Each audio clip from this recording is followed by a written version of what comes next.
Toerana rendrana Mananjato, mpianatra mpikaroka avy aty amin'ny University of California Berkeley aty États-Unis. Maka diplôma amin'ny taranja integrative biology za amizao zany hoe karazana taranja be dia be ao anatin'ny atao hoe aiaina no tambatra dia izay no entina manao fikarohana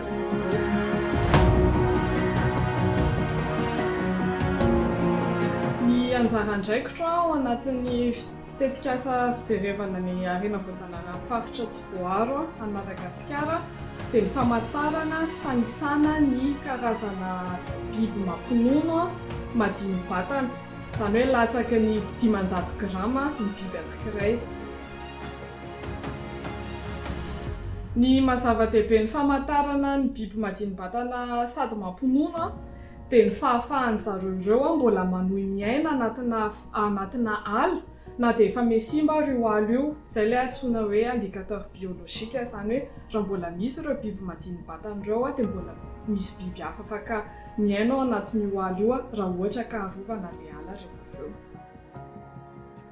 Ny fomba fanaovanay anazy rehefa mandeha anaty ala dia mampiasa an'ilay karazana fandrika atao hoe Sherman trap, apetraka ambony hazo na amin'ny tany dia asiana akondro ao anatiny na totom-boanjo mba hamitomana an'ilay biby hiditra ao rehefa avy eo.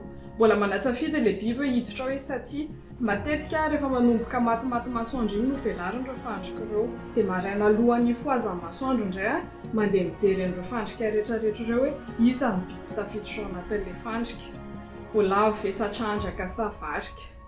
Dia izay mahazo biby rehetrarehetra entina miverina aty akaikin'ny toerana ilasiana izay efa misy ohatran'ny toerana kely ohatran'ny hoe karazana laboratoire ahafahana mandrefy an'ilay biby. Matetika lanja ndrefy ny vatana dia ndrefy ny rambo. Ireo matetika ndraisinay amin'ny biby rehetrarehetra mba hahafantarana hoe inona ilay biby mba tsy ho diso hoe trandraka mety lasa voalaza ohatra hoe voalavo. Dia rehefa hariva indray ny andro rehefa avy eo dia eo amin'ilay toerana nahazonana azy iny ihany ilay biby no averina. Araka resantsika tao biby mampinono madini-batana no hoe ezahanay tratrarina ao anatin'ilay fandrika. Anisan'ny sady mampiomehy somary nampatahotra, misy fotoana voalavo no tao anatin'ilay fandrika izany dia avy eto ivelany avy eo am-varavaran'ilay fandrika misy biby lava miandry an'ilay voalavo hivoaka. Ny tenako sy ny ekipako samy matahotra biby lava dia tsy hitanay izay natao hoe ahoana ny hamoahana an'ilay voalavo ao dia ahoana koa ny tsy hanairana an'ilay biby lava.